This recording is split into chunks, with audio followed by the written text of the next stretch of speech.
మీరు రాసి పెట్టుకోండి.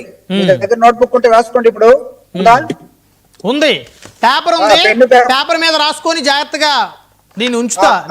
ఆ పేపర్ ని పడేయకుండా ఫైల్ చేసుకో. ఖచ్చితంగా సార్. మీరు ఇప్పటి నుంచి ప్రభుత్వం చేసే ప్రతి అరెస్టు, వైఎస్ఆర్ కాంగ్రెస్ పార్టీ మీద చేసే ప్రతి అరెస్టు మీ దిగజారుడుతనానికి, మీరు తేలిపోతున్న తనానికి నిదర్శనమని భావించండి. రాసుకోండి ఇది. Okay okay.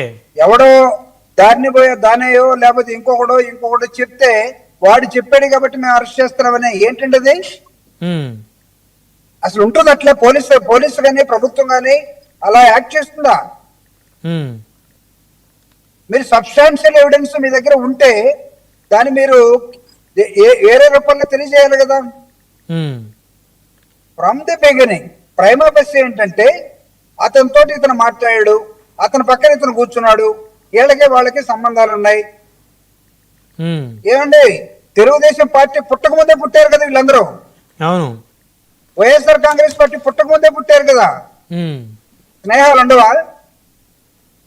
రాజకీయ పార్టీ వేరేంత మాత్రమే స్నేహాలు పోతాయా అనుకుందాం.